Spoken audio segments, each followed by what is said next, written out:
2022 বিশ্বকাপে ব্রাজিলের ফুটবল সামর্থ্য চর্চার বড় একটা বিষয় ছিল রিজার্ভ বেঞ্চের মার্কেট ভ্যালু। 2026 বিশ্বকাপে এসে সেটা হয়ে যায় কোচ কার্লো অ্যানচেলোত্তির সিভি। মিডিয়া থেকে শুরু করে সমর্থক সর্বত্রই এই চর্চা ছিল প্রবলভাবে। 4 বছর আগের বিশ্বকাপে ব্রাজিলের মূল একাদশের বাইরে যারা ছিলেন, যারা বেঞ্চ গরম করে রাখতেন, সেই প্লেয়ারদের মার্কেট ভ্যালু যে আরো অনেক টাইটেল কন্টেন্ডার টিমের মূল একাদশের চেয়েও বেশি, এই চর্চাটা হয়েছে না প্রবলভাবে। এবং তাতেই কি ওই ঘোষণাটা ছিল না যে ব্রাজিলের তো বিশ্বকাপ জয় কেবল সময়ের ব্যাপার। ঠিক তেমনি ভাবে এইবার ব্রাজিলের কোচ কার্লো অ্যানচেলোত্তি, ক্লাব ফুটবলের যিনি সর্বকালের অন্যতম সেরা কোচ, তার ওই ভীষণ সমৃদ্ধ সিভি নিয়েই তো মিডিয়া থেকে শুরু করে সমর্থক চর্চা হয়েছে প্রবল। এবং সেইখানটা তো অনুচ্চে যেন সেই ঘোষণাটাই ছিল, আনচেলোত্তি যখন এসেছেন ব্রাজিল তো বিশ্বকাপ জিতবেই। কিন্তু দুইবারই বিশ্বকাপ থেকে ব্রাজিলের করুণ বিদায় ঘটে।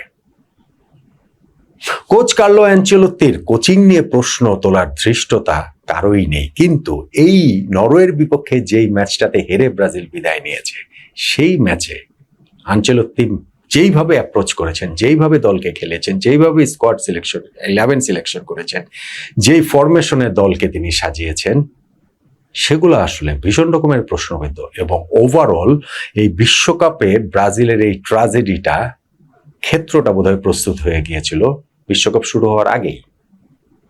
ওইটা নিয়ে একটু আলোচনা করতে চাই। দেখুন, 2018 বিশ্বকাপে বা 2022 বিশ্বকাপে যেইভাবে ক্রোয়েশিয়ার কাছে হেরে ব্রাজিল বিশ্বকাপ থেকে বিদায় নিল, সেটাকে আপনি বলতে পারেন টু সাম এক্সটেন্ট আনলাকি। 2018 বিশ্বকাপে বেলজিয়ামের কাছে পরাজয়টাকেও তাই বলতে পারেন। কিন্তু এই ম্যাচটাতে এইবার নরওয়ের কাছে ব্রাজিল যেভাবে হেরেছে, সেইটাকে কোনোভাবেই দুর্ভাগা বলার উপায় নেই। বরং নরওয়ে ব্রাজিলকে একেবারে আউটপ্লেট করেছে, এবং সেই জায়গাটাতে কোচ কার্লো অ্যানচেলোত্তির দায় অবশ্যই আছে। প্রথমত, তিনি দলটাকে যেভাবে সেট আপ করেছেন, সেইটা আসলে একটা কাউন্টার অ্যাটাকের জন্য, ট্রানজিশনাল ফুটবলের জন্য তিনি দলটাকে সেট করেছেন। প্রতিপক্ষের পায়ে বল থাকুক, কোনো অসুবিধা নেই, আমরা সিট ব্যাক করব, যখনই সুযোগ পাবো তখনই দ্রুত গতির কাউন্টার অ্যাটাকে গিয়ে গোল করার চেষ্টা করব। এটা কি ব্রাজিলের ফুটবল? এইভাবে কি ব্রাজিল খেলে কখনো? এটা কি হয়? আপনি দেখেন, আজকের এই ম্যাচটাতে ব্রাজিলের বল পজিশন ছিল মাত্র 33%, নরওয়ে ছিল 67%। সেই কারণে আমি বলছি, এই ম্যাচে ব্রাজিলের অ্যাপ্রোচটাই ছিল ছোট দলের মতো, অ্যাপ্রোচটাই ছিল আন্ডারডগের মতো।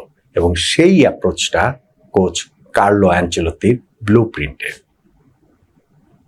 ব্রাজিলের এই ম্যাচে মিডফিল্ড বলতে আসলে কোনো কিছুই ছিল না। কাজেমিরো এবং ব্রুনো গিমেরেস। কাজেমিরো 34 বছর বয়সী এই মিডফিল্ডার তার সেরা সময় পেছনে ফেলে এসেছেন অনেক আগে। আনচেলোত্তি দায়িত্ব নিয়েই ব্রাজিলের তিনি কাজেমিরোকে ফিরিয়ে এনেছেন আবার জাতীয় দলে 1.5 বছর পরে। এবং সেই কাজেমিরো তাকে লাস্ট ম্যাচটাতে একটা বিগ পারফরমেন্স দিয়েছিলেন বটে, জাপানের বিপক্ষে। প্রথমার্ধে কাজেমিরো যে পারফরমেন্স ছিল, তাতে পৃথিবীর 99% কোচই তাকে তুলে নিতেন। আনচেলোত্তি তার উপরে ভরসা রেখেছেন। সেকেন্ড হাফে কাজেমিরো প্লেয়ার অফ দ্য ম্যাচের মতো একটা পারফরমেন্স উপহার দিয়েছেন। কিন্তু কোনো না কোনো ম্যাচে তো তিনি এক্সপোজ হবেনই। এই ম্যাচে হয়েছেন। তার ওই লেগও এখন আর নাই, তার ওই সেই পুরনো দিনের কাসেমিরো ছায়া মাত্র তিনি এখন। ফলে তাকে মিডফিল্ডে বাইপাস করে যাওয়াটা নরওয়ের জন্য ভীষণ রকমের ইজি হয়েছে। কার্লো অ্যানচেলোত্তি এই ম্যাচটাতে মিডফিল্ডার 3 জন খেলাননি। লুকাস পাকেতার ইনজুরিটা যে ব্রাজিলের জন্য এত বড় দুঃস্বপ্ন হয়ে উঠবে ভাবাই যায়নি।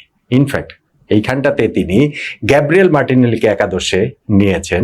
ওই মিডফিল্ডটা তার লাইটই ছিল, এবং সেই মিডফিল্ডের দখল নেওয়াটা নরওয়ের জন্য কোনো প্রবলেমই হয় নাই। আনচেলোত্তির আরেকটা ব্লান্ডার ছিল, ব্লান্ডার আমি বলবো, ব্রুনো গিমেরেসকে তুলে নেওয়া। ব্রাজিলের একমাত্র প্রোগ্রেসিভ পাসার এই টিমের মিডফিল্ডের মধ্যে ব্রুনো গিমেরেস, তাকে তিনি তুলে নিলেন। তার বদলে এডারসনকে নামালেন, টিমটাকে আরো বেশি কাউন্টার অ্যাটাকের জন্য সেট করলেন।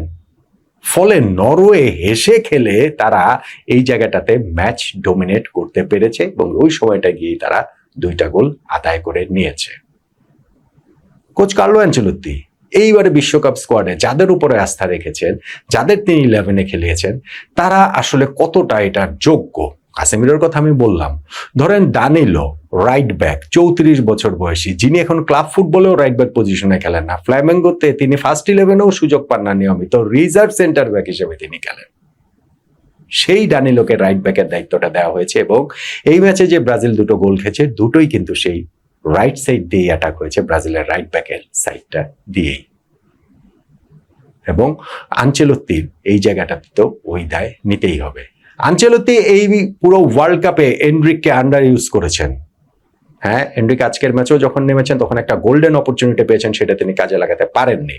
কিন্তু তার মানে যদি এইটা হয় যে না, এনরিক এখন যথেষ্ট ম্যাচিউরড না, ফলে এরকম চান্স তিনি মিস করবেন, ফলে তাকে আসলে ইউজ করা অতটা হলো না। ব্রাজিলের এই টিমের আনচেলত্তির কাছে তো আর কিছু নাই, ফলে এনরিককে আরো অনেক বেশি এই জায়গাটাতে ইউজ করা দরকার ছিল বলেই আমার কাছে মনে হয়।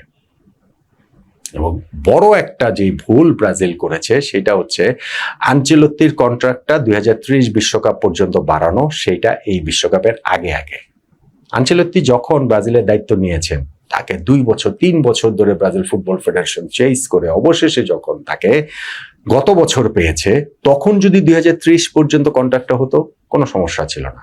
কিন্তু 2026 বিশ্বকাপের আগে আগে যখন 2030 বিশ্বকাপ পর্যন্ত কন্ট্রাক্ট বাড়ানো হয়, তার মানে 2026 বিশ্বকাপটা ব্রাজিল ছেড়ে দিল। এই বিশ্বকাপটা ব্রাজিল পারবে না।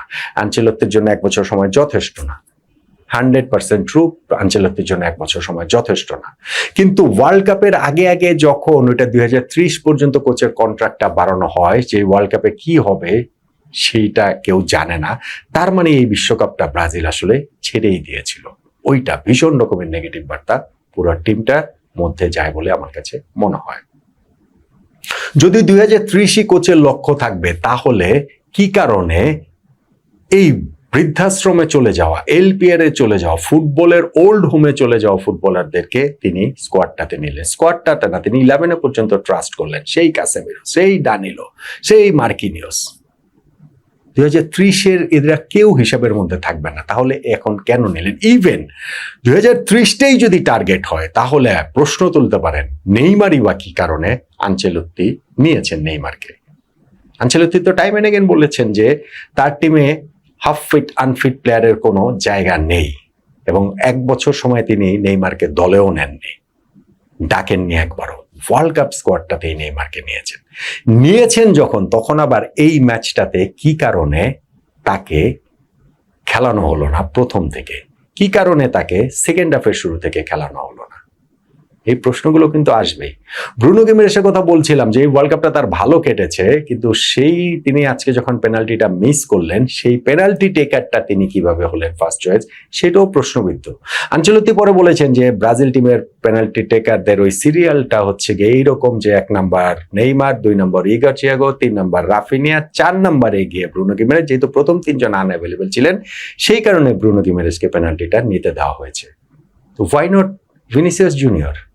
ভিনিসিয়াস জুনিয়রের পেনাল্টি নেয়ার রেকর্ড অত ভালো না, ট্রু, কিন্তু একই সঙ্গে তার সঙ্গে তো কনফিডেন্সটা আছে। এই বিশ্বকাপে এত ভালো খেলছেন, সেই বিষয়টা তো আছে। তাহলে তাকে সেটা কেন নিতে দেওয়া হলো না? ম্যাচ শেষেও কিন্তু ভিনিসিয়াস বলেছেন যে আমি তো কখনো দায়িত্ব এড়িয়ে যেতে চাইনি এবং দায়িত্ব এড়াবো না। তার মানে তিনি ওই যে পেনাল্টি নেওয়ার সুযোগটা পেলে তিনি তো সেটা নিতেন, এবং ব্রাজিল ওই জায়গাটাতে অবশ্যই এগিয়ে যেতে পারত। সেই সুযোগের জায়গাটা ব্রাজিলের ছিল। ব্রাজিলের এই টিমটাকে কোচ আজকের এই ম্যাচটাতে যেভাবে সেট করেছেন, সেইটা একেবারে একটা আন্ডারডগ টিমের মতো। সেইটা হচ্ছে একটা ছোট দলের মতো, নরওয়ের মতো দলের বিপক্ষে। এটা আসলে ভাবাই যায়নি যে ব্রাজিল প্রতিপক্ষের পায়ে বল দিয়ে আরামে তারা সিট ব্যাক করবে এবং তারা হচ্ছে কাউন্টার অ্যাটাকের আশায় থাকবে। মাত্র 33% বল পজিশন ব্রাজিলের এরকম একটা ওয়ার্ল্ড কাপের নকআউট স্টেজের ম্যাচে থাকবে, সেটাও নরওয়ের বিপক্ষে। এইটা আসলে ব্রাজিল ফুটবলের পতনটাকেই চিহ্নিত করে। হ্যাঁ, আনচেলত্তির হাতে এখন সময় আছে, 4 বছর সময় আছে। সেই 4 বছর সময়ের মধ্যে এই ব্রাজিলকে তিনি কতটা গুছিয়ে নিতে পারেন? এই ব্রাজিলের প্রতিভা রাখাল আছে, সবই ঠিক আছে, কিন্তু এই ম্যাচটাতে আসলে কোচের ক্লাব ক্যারিয়ারের সিভিটা যতই ভারী হোক না কেন, ন্যাশনাল টিমের ফার্স্ট অ্যাসাইনমেন্টে ব্রাজিলের তিনি ব্যর্থ হলেন, প্রবলভাবেই তিনি ব্যর্থ হলেন। এই ব্যর্থতার জন্য ব্রাজিলের ফুটবল যারা ভালোবাসে, সেই ফুটবল সমর্থকদের কাঠগড়ায় কোচ কার্লো অ্যাঞ্চেলোর দিকেও দাঁড়াতেই হবে।